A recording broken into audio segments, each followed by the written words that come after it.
Are you team pressure cooker or team crockpot? I'm so excited for today. We are having, cue the thunder and lightning, uh, thunder sound. We are having the Crockpot Wars. The crowd roars.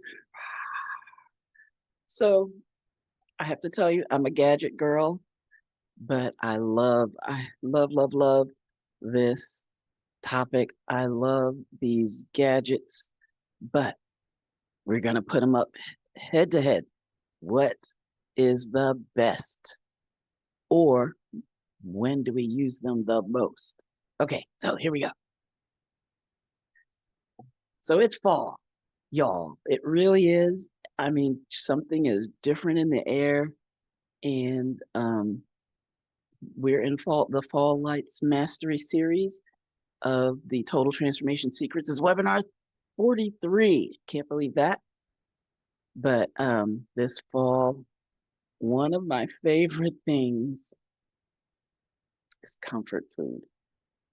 And one of the ways to make comfort food healthy is to use one of these titans of kitchen gadgetry, the crock pot or the pressure cooker. So we're going to put them up head to head today. Oh, I don't even want to leave this slide, but I have to. Okay, here we go.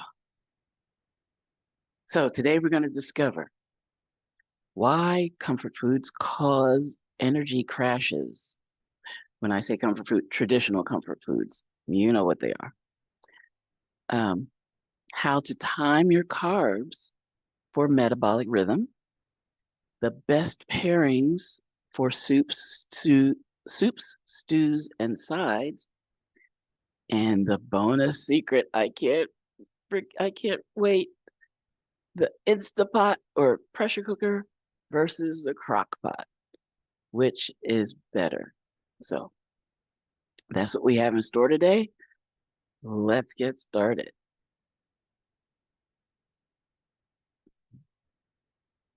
So there's science to go along with this.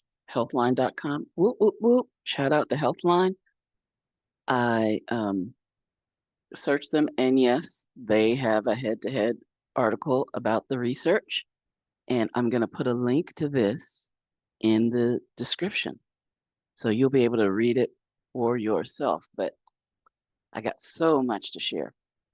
And before I do, I want to let you know who I am. I'm Dr. Lisa Singletary, also known as the 100-pound weight loss specialist. As someone who's lost over 150 pounds now, I've developed the 5 M's of total transformation: mindset, macronutrients, micronutrients, motion, and measurement, where you cycle through all the M's every month. So today is, you can tell from my purple shirt, macronutrient day. And let me tell you, I love some food, but I love food gadgets. So we're bringing it all together today. Yes, I am a physician. I'm a family, board certified family physician, now retired. I have a master's degree in public health. I'm a certified holistic health coach, and I'm here to work with you to achieve your health goals. Now, 2006, I was rocking the pressure cooker during this time, I have to tell you, and the crock pot. But I had, even though I was extremely obese, I had the gift of motion, and that did me so much good. But in 2008, I gave up ballroom dancing. I gave up my medical practice. I went home to take care of my parents. And I had that privilege for 8 years. But by the time they transitioned, I needed my father's wheelchair just to get around the house. I needed a miracle. Now, in health and wellness, we don't talk about miracles, but this is also my disclaimer slide. So this is not a medical consultation. This is not a second opinion.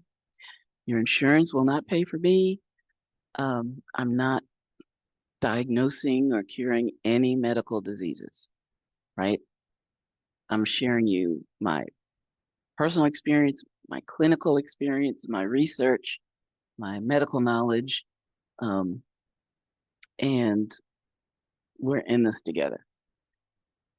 So I've been on a diet since I was 6, and I can remember getting my weigh-ins at certain periods of my life. And one day I just sat down and put it all on a graph, and I was shocked because I had these numbers in my mind, but I didn't have a picture of the trajectory of my life. And I was on a bad one. You can see that. But something happened at letter B that changed my trajectory completely. And that's when I learned how to go from the picture on the left when I started nutrition to the picture in the middle, which is 8 months later. And I was 85 pounds down. Ding, ding, ding. To the picture on the right. And I'm still on the journey today. So let's talk about these secrets. I can't wait to get to the Crockpot Wars. But let's talk about comfort foods. And one of the hallmarks of comfort foods tends to be a lot of carbs. I'm thinking about some of I don't even want to say what some of the comfort foods are, but a lot of carbs and a lot of fat, right? But this is what happens when the comfort foods are primarily carbs, like, or almost completely carbs. I'm gonna say, uh, for instance, a donut. I don't know why that popped in my mind, but because that's not really a fall comfort food, but it's mostly carbs, right? It's mostly sugar, and it will spike your blood glucose and then drop. Whereas if you pair the carbs with protein and fiber, then there's a smoothing out of that glucose curve. So you don't have the spikes and the peaks and the valleys. You stay steady and you feel that in your body that it's not rocking you off of your course or it's not leaving you with a dip 2 hours later. So combining carbs with protein and fiber, very important. So comfort carbs, potatoes, beans, whole grains, gluten-free, right? They spike your dopamine. Yes, just like that picture of that bowl of beans did, and your glucose right away. And then your serotonin comes later. So dopamine is like your anticipatory neurotransmitter. When you're bringing that spoonful of ice cream up to your lips, your dopamine is firing even before you taste it, right? So dopamine, quick spike, glucose is released almost instantly when you get it into your mouth, your bloodstream. But serotonin, which gives you that satiety, that satisfaction, that's a little later down the road. So you might consume a lot more of the comfort food before the serotonin kicks in. Okay, so timing, very important. As it happens, our insulin sensitivity has a natural peak during the midday. So that's the best window for carbs if you're consuming a carb prominent meal. Late night, you want to avoid that. Those carbs are more likely going to be stored as fat, not fuel. Think about it during the day, during the midday. Not only is your insulin sensitivity better, but your muscles are working. And so you're more likely to use the glucose in your bloodstream for um, daily activities, walking, exercise. And we want you to walk, right? 10 minutes, at least 10 minutes after every meal so that you can fight that carb or that glucose spike, especially after your largest meal. All right. So always add protein and fiber to flatten the curve. So your action, time your carb heavy comfort meal between 11 a.m. and 3 p.m. this week. And don't forget the walk after. Secret number 2, soups and stews and sides. Oh my, that satisfy without spiking. So whether you are a thin soup person or you're a chili thick soup person, or is chili a soup? That's like is cheesecake a pie? Or I mean, anyway, it doesn't matter. They're both good, right? And they are both super healthy and super strategic winter or cold weather comfort foods. And they're perfect for our Crockpot Wars. All right. So warm, slow cooked, and I didn't have room to put in or pressure cooked. Comfort foods can balance your blood sugar when you do it right. So beans plus veggies plus protein. They slowly digest and they give you steady energy without the spikes. Also, you're getting some hydration from the soups, right? So that's good too. Choose broth-based over cream-based soups. You can add your little sour cream afterwards, but you don't want to, I mean, you're adding a lot of calories if you are cooking in milk or cream. Add healthy fat. Oh my goodness. Butter, ghee, beef tallow, lard, avocado, coconut cream for satiety. And chili magic, you get your tomatoes, your lean protein, your beans, your spices.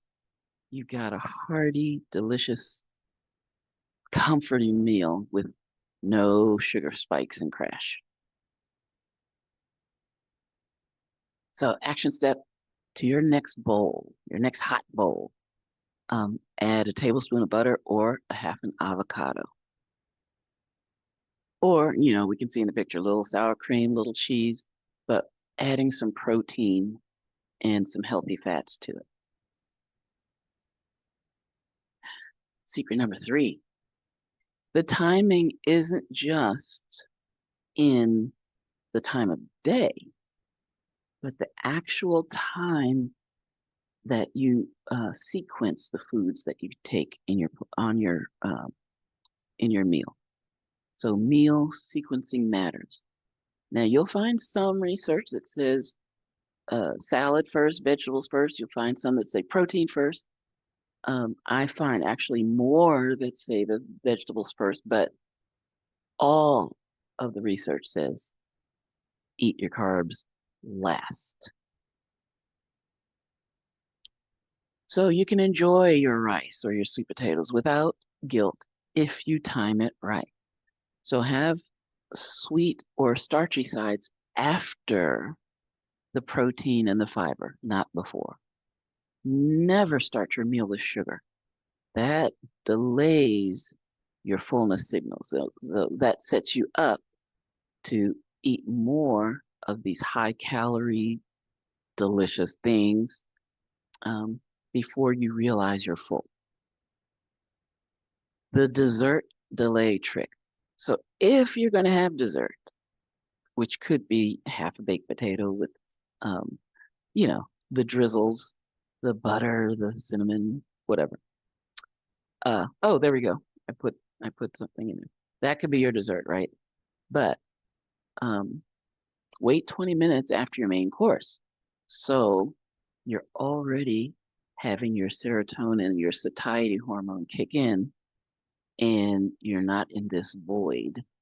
And you can actually work with your brain to help you control your meals. So, yes, sweet potatoes are comfort foods. They have nutrients, they have fiber, and when you add cinnamon or nutmeg, it helps to lower your glycemic impact. You'll find that um, many weight loss or not or blood sugar support supplements include cinnamon. So reorder your plate. Protein and fiber first. You get to choose between them, and carbs last.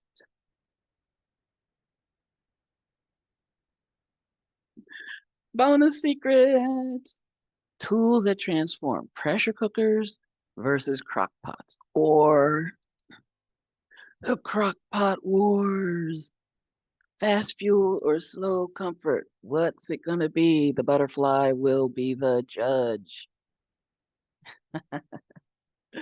So let's talk about these tools. Both of them are great. Okay, I love them both. They can both create delicious, nutrient-packed meals, but they do something different to the food because of the cooking time, because of the pressure. So you're going to have a different outcome. So let's look at some of the features. Cooking time. The pressure cooker is fast, and it's perfect for beans, lentils, and meats. And they don't, a good thing for timing is they don't necessarily have to be thawed before you put them in. You have to adjust your cooking time. But if you forgot to take something out the night before and to thaw, your pressure cooker's still ready for the job. The crock pot, you don't want to put uh, like a frozen chicken legs or wings in the slow cooker, because they're going to be at a temperature for a long time that bacteria will love.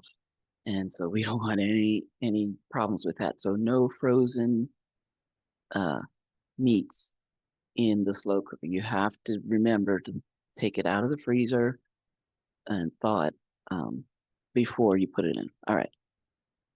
But cooking time, the time of the crock pot or the slow cooker allows for a lot of evaporation.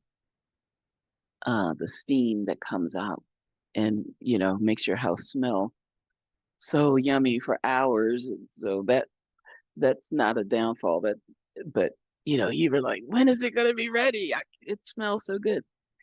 But that evaporation allows the flavors to develop deeply, and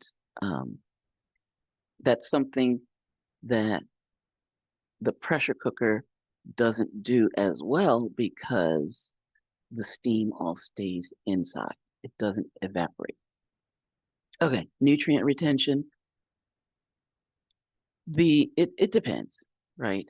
But your cooking time in a pressure cooker is shorter, and so there's less nutrient loss. The crock pot is going for hours, and that heat exposure can reduce some of the nutrients, some of their effectiveness. Blood sugar impact. I put this in because, uh, we talk about glycemic load, and we talk about the starches versus grains that we put in. But you can make a tremendously delicious and comforting meal without putting in the starches, without putting in rice or pasta or potatoes, or um, you know, you can make it very carb, uh, let's say carb neutral, right? It doesn't have to be a carb heavy thing, and you make it delicious. Energy use: pressure cooker is a little more efficient because you're using it for less time. The slow cooker is going for hours. The flavor, ah, pressure cooker. Oh, I like that fresh, bright, yummy flavor from the pressure cooker. Uh, but because of the evaporation, the crock pot does give you a deeper, more mellow or comforting flavor. So, pros and cons, you're going to be able to see for yourself. So, use your pressure cooker for fast fuel, like weekday soups. I mean, it's amazing how quickly you can go from, the bean to a yummy bowl. Use your crock pot for slow comfort. Um, Now this says Sunday stews, or bone broths. Now your pressure cooker is excellent for bone broth as well, but for even for weekdays, if you've remembered to thaw out those chicken legs, right? Uh, you can fill up your crock pot in the morning, and by the time you come back from work, you can have your meal. So both of them are very, very uh, good for uh, busy people. But here's the secret: when you combine them, uh, you can get so much more. For instance, you can run your beans through the pressure cooker first, and then put them into the crock pot for a slow simmer with your spices and your protein, whatnot. Or something I used to do, um, you can use your your pressure cooker in rounds. So you can put one round, put your meat, your chicken and your ham hocks or turkey legs, smoked turkey legs, right? Um, Put them in the pressure cooker for a round, get the flavor out, get them hydrated. Then, and I'm a little OCD, I take the bones out, okay? Like, get it all just to the perfect state of your broth, skim the broth, everything. Then put the vegetables in for a few more minutes under pressure. You've got a perfect um, pot of yumminess.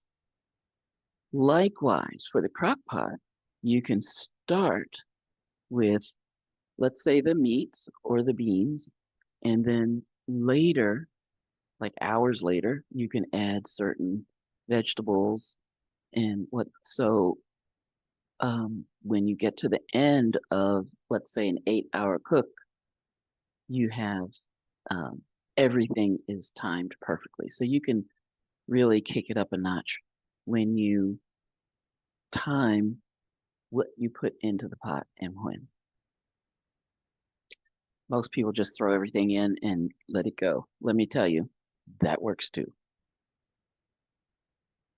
So this week, here you go. You have to find out which one you prefer. So make one recipe, but make it once in your pressure cooker and make the same exact recipe in your crock pot and see which one do you like better.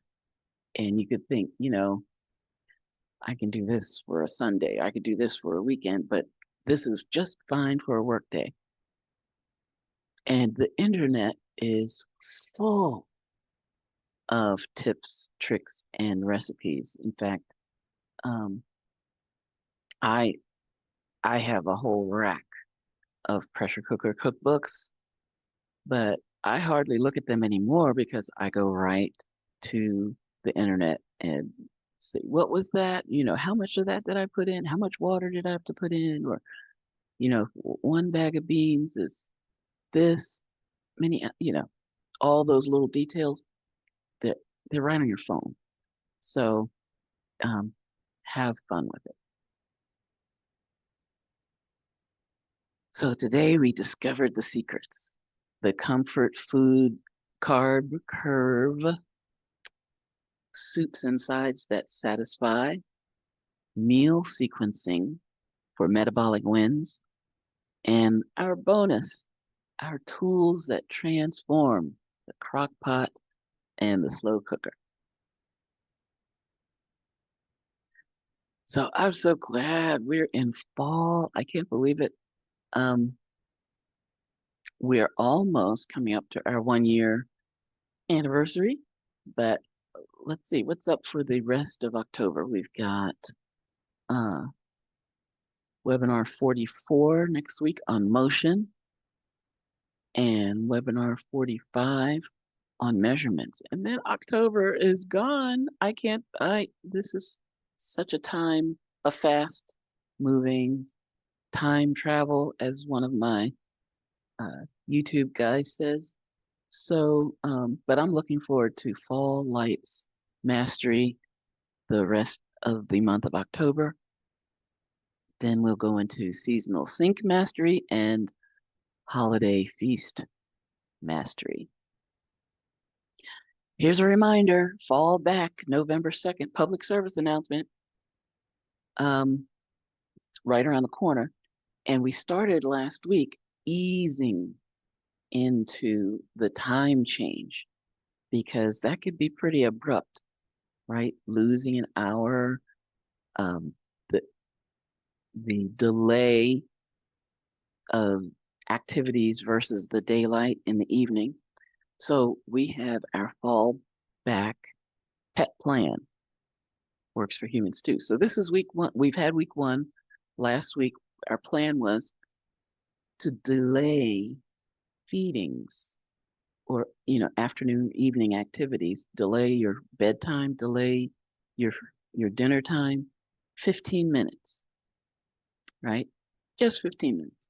And then this week, we're going to be on our second 15 minutes, which if your normal, let's say dinner time was 6 o'clock, then we're going to make it 6:30 this week. Now, if you missed the start, then you start now with your 15 minutes because we've got time to adjust to the coming clock change. And trust me, we want to ease into it. And this is the first year I've really had the thought so early to be able to start the adjustment in time for it to really make a difference. Because with this plan, when our clocks suddenly fall back, we're already ready for it to be that time. All right. So thank you for joining me today on Total Transformation Secrets webinar 43. You might have just come across a YouTube, but if you want to join me live, then you can register for the live webinar series at scan this QR code or go to drlisasingletary.online/live-zoom. And we have a lot of fun live. In fact, if you're on here live with me now, don't hang up, don't leave. We're going to have our Q&A afterwards. Okay, but if you want to join me for the watch party, because every Saturday at 11 a.m. at 11 a.m. Eastern is the live, but I put it up on YouTube at 9 p.m. Eastern. And the first showing on YouTube, we call it a premiere or the watch party, and I'll be live in the comments. So we can even chat back and forth. You can tell me, are you team Crockpot or are you team pressure cooker? You can put your pressure cooker tips in there. So that'll be 9 o'clock Eastern tonight. And just want to let you know, thank you for joining me for Crockpot Wars. And we'll see who the winner is, the Crockpot or the pressure cooker, in the comments. No matter what you choose, I love you all. Mwah.